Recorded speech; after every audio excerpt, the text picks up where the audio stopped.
Дълбоко в сърцето на американския Среден Запад, където вековните гори на Мисури се простират като безкраен лабиринт, се крие неразкрита тайна. В сянката на могъщите дървета се носят легенди за създание, чието съществуване е обвито в мистерия и страх. Местните жители го наричат Момо, звярат от Мисури. Сякаш излязло от най-мрачните кошмари, това същество се превръща в истински ужас за жителите на малкият провинциален град.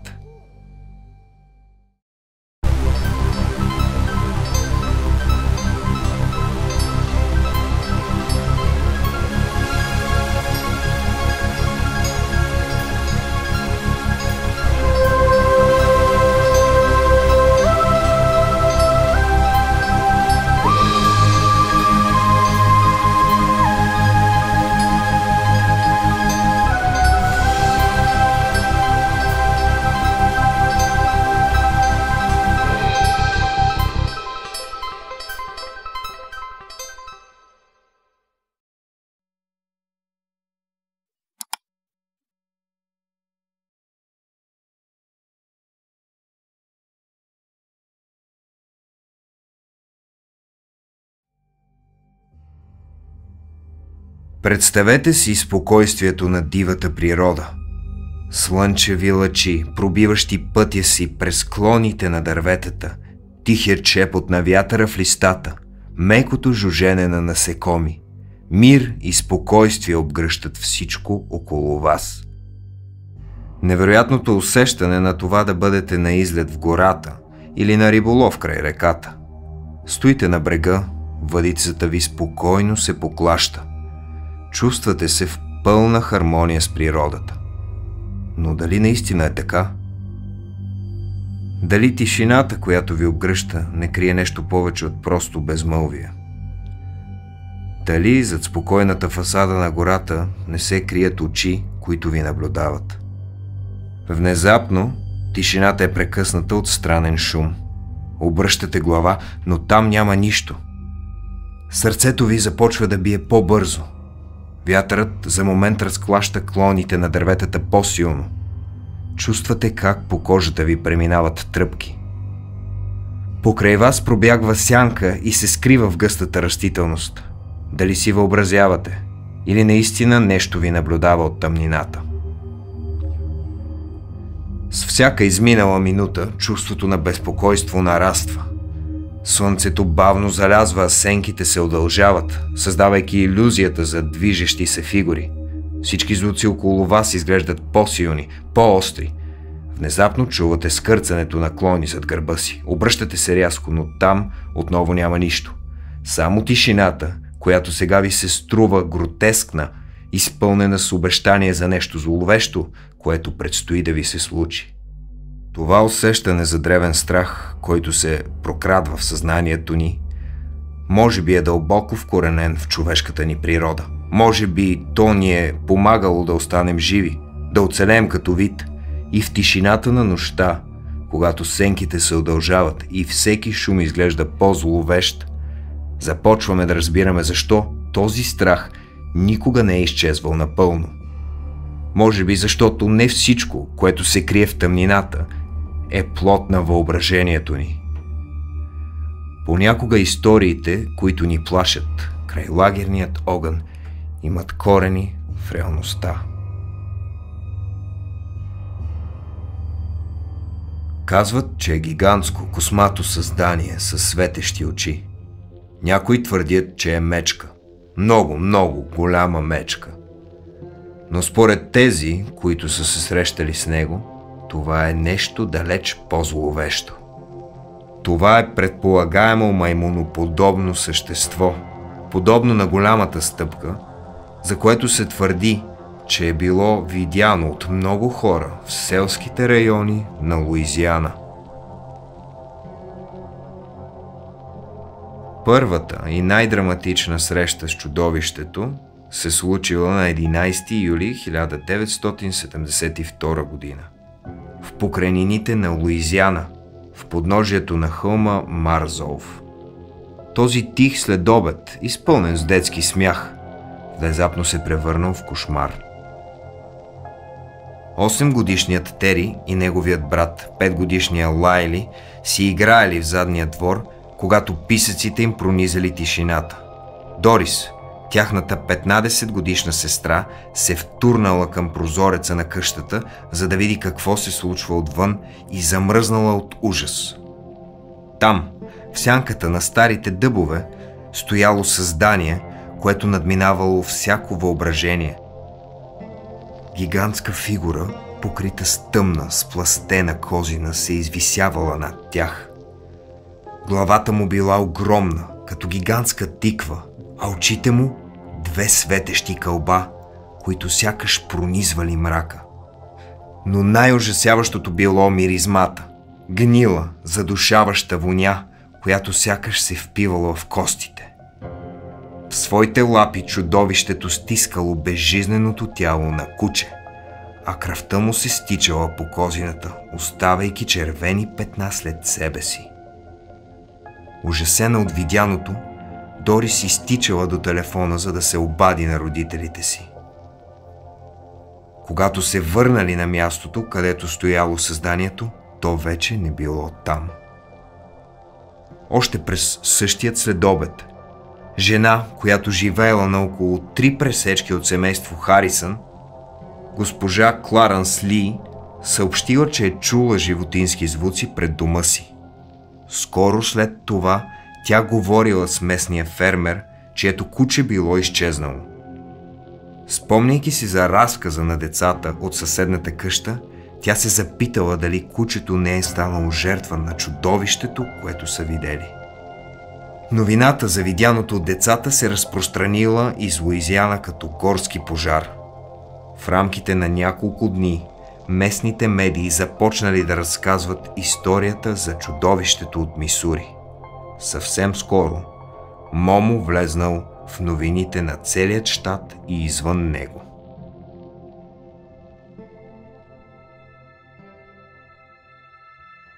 Ричард Алън Мъри, уважаван член на общността, веднъж се озовал лице в лице с създанието.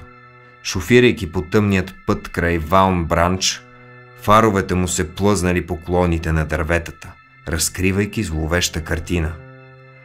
В светлината се появила огромна космата фигура, която се извисявала над всичко останало. Сърцето му забило в гърдите. За един миг светът, който познавал, се превърнал в кошмар. Звярат го зяпнал с очи, които светели като въглени в нощта, преди да се скрие в сенките на гората, оставяйки го сам със страховитият спомен от срещата. Бях изумен да видя нещото, казва по-късно Мъри. Мислех, че всичко това са куп глупости, но тогава го видях.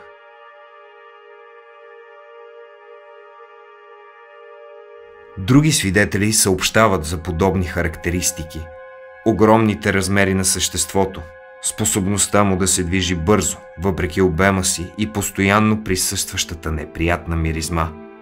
Някои хора дори твърдят, че са чули странни гласове. Дълбоко, гърлено ръмжене, различно от всяко познато животно в района. Последователността на тези доклади започнали да придават достоверност на феномена. Това не били просто случайни наблюдения от развълнувани хора. Това били подробни разкази на хора, на които можело да се има пълно доверие. С напредването на лятото и с натрупването на големия брой очевидци, започнала да се появява по-ясна картина за образа на Момо и за неговото поведение. Въпреки че подробностите варират, характеристиките остават последователни при различните наблюдения. Психологическият отпечатък от тези срещи бил дълбок и противоречив. Страхът и вълнението, преплетени в едно, създали плодородна почва за съмнение и противоречиви тълкования. Може би очите на свидетелите са преувеличавали сенките, а сърцата им са превръщали обикновени животни в чудовища. И все пак искреността в очите им съчетана с физическите реакции, които съпътстват тези срещи, подсказват, че нещо необичайно се е случило в тихите, блатисти земи на Луизиана. С всяко ново наблюдение мистерията около Момо се задълбочавала. Съществото сякаш имало свои собствени тайни пътеки през горите, които се простирали от хълма Марзов до бреговете на могъщата река Мисисипи. Нощите му били посветени на скитания из тези диви земи, където се чувствало най-сигурно. Местните жители започнали да забелязват странни следи, които се появявали в почвата, дълбоки странни отпечатъци. Макар и да избягвало хора, Момо носил със себе си леден страх. Било ясно, че това не е просто животно, а нещо много по-зловещо и загадъчно. Някои започнали да го свързват с древните индиански легенди за могъщи създания, които обитавали тези земи от незапомнени времена. Други пък виждали в него предвестник на злото, тъмно същество, което се е събудило от дълбок сън. Един от по-забележителните доклади е този на група къмпингуващи в държавният парк Куивър Райф, разположен сравнително близо до района, където наблюденията на Момо били най-чести. В края на юли 1972 група от 4 къмпингуващи, увлечени от желанието да избягат от градската суета, се озовали в сърцето на гората. Разпънали палатките си сред вековните дървета, очаквайки незабравимо преживяване, но спокойствието им било нарушено от нещо ужасяващо.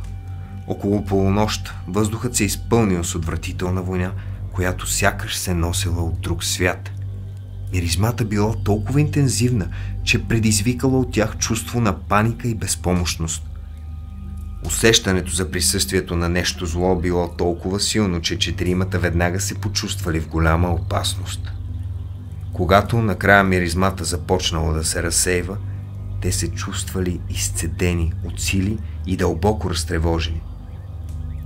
Рано сутринта напуснали бързо мястото, без да обръщат глава назад и силно разтърсени от преживяното. През същото лято 2 туристи, изследващи пътеките близо до хълма Марзов, през деня също се натъкнали на силната миризма около особено гъста част от гората. Миризмата била описана като силна комбинация от сяра и гниещо месо. Миризмата била толкова лоша, че ги накарала да покрият носовете си. Мъжете се почувствали объркани и замаяни, а в гората около тях настъпила зловеща тишина. Сякаш всички живи растения и птици за миг изчезнали от района. Планинарите бързо напуснали мястото, чувствайки се обезпокоени от преживяното. Едва по-късно чули за наблюденията на Момо и свързали това, което им се случило, с историите, разказвани от други хора в планината.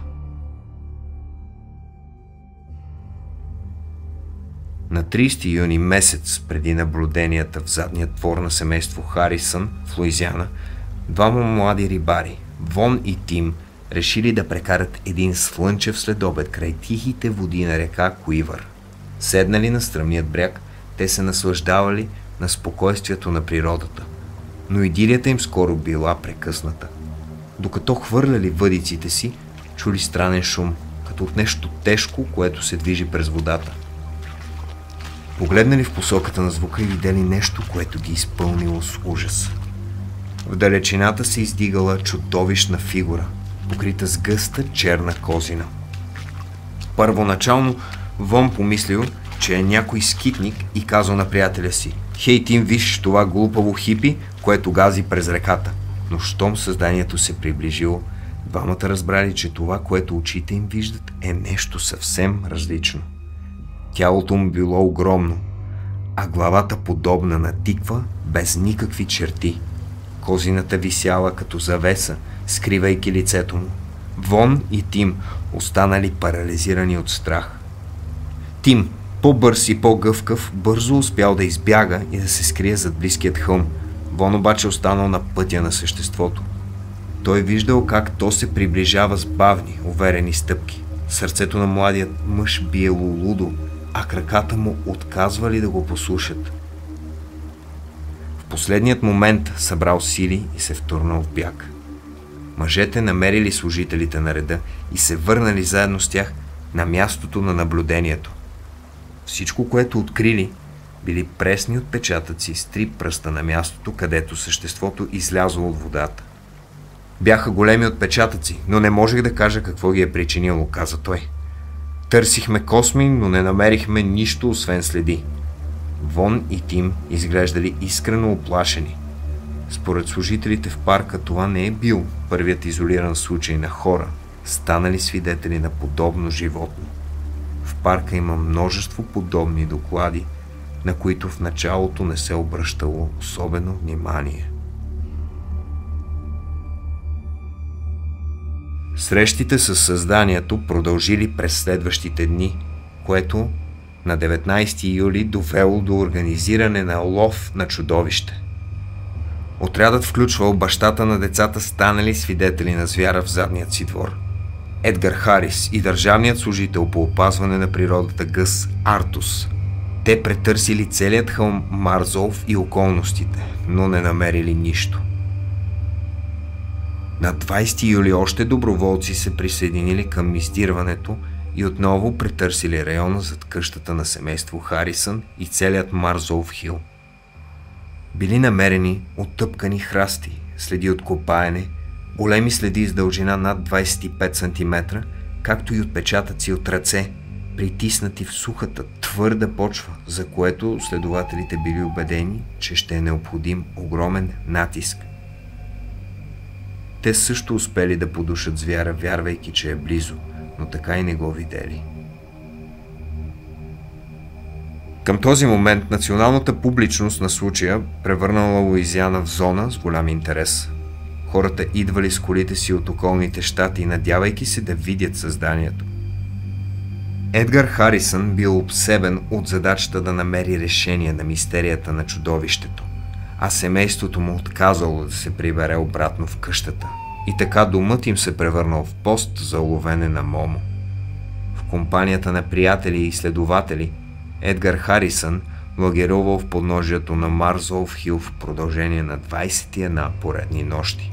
И въпреки, че никога не видял чудовището, той твърди, че го е чул и помирисал, и отбелязва, че всеки път, когато търсачите са натъкнали на нещо, те били поразявани от една и съща ужасяваща миризма. Когато лятото на 1972 година започнало да се топи в есента, наблюденията на Момо започнали да стават все по-редки, но въздействието на създанието върху културният пейзаж на Мисури едва сега започвало. Влиянието на Момо надхвърляло простото забавление. Създанието се превърнало в символ на идентичността на Луизиана, а споделеният опит на хората в градчето допринесъл за по-силно сплотяване на общността. Годишните фестивали и празненства на Момо се превърнали в традиция, позволявайки на жителите да отбелязват лятото, което поставило града им на картата. Както при всяко криптидно наблюдение, феноменът Момо привлякал свое мнение. Те варират от светски до фантастични, като всеки се опитва да осмисли странните събития, които се разиграли през лятото на 1972 година. Едно от най-простите обяснения е погрешна идентификация. Скептиците твърдят, че наблюденията на Момо могат да бъдат приписани на известни животни, най-вероятно черни мечки. Мисури има значителна популация от черна мечка и голяма мечка, стояща на задните си крака, може потенциално да бъде сбъркана с хуманоидно същество, особено при условия на слаба светлина или от уплашени наблюдатели. Тази теория обаче не обяснява някои по-необичайни характеристики на Момо, като главата с форма на тиква и светещи очи. Това също не обяснява очевидната двукрака природа на създанието или докладваният му размер, който надвишава този на типичните черни мечки.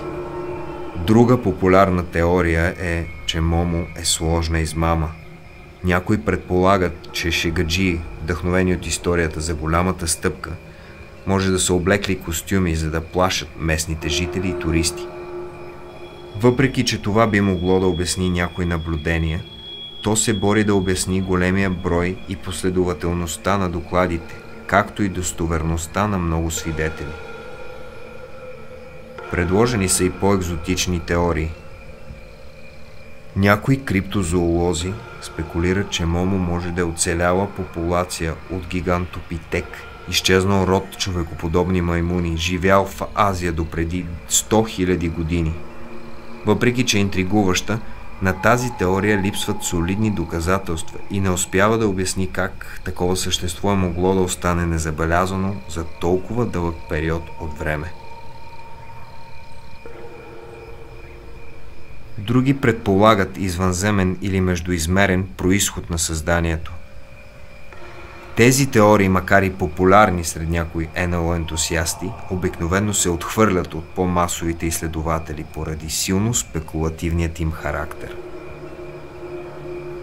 Може би най-убедителното обяснение е, че истината за Момо се намира някъде между тези различни теории. Първоначалните наблюдения може да са били предизвикани от истинска, макар и погрешно идентифицирана среща с животни. Медийната сензация и човешката склонност за развиване на истории би могло да доведе до раждането на легендата за Момо. Въпреки че доказателствата за съществуването му остават неуловими, Момо е повече от просто мит. Той е символ на нашите най-дълбоки страхове от онези неизвестни неща, които се крият в тъмнината. Независимо от своя произход, Момо разкрива много за човешката природа и връзките ни с неизвестното. Той демонстрира нагледно желанието на нас хората да вярваме в нещо извън обикновеното, извън познатото, извън рационалното. Историята за Момо свършва тук, или може би следва продължение, за което още не знаем.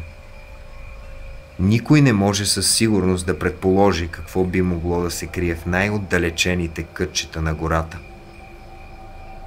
Но истории като тази ни карат да се замислим. Дали всъщност ни е страх от непрогледният мрак на нощта, или по-скоро от ужасът, който бледата лунна светлина би разкрила пред нас, под формата на гигантска непозната фигура. Ако имаме лошият късмет да бъдем на неподходящото място в неподходящия момент,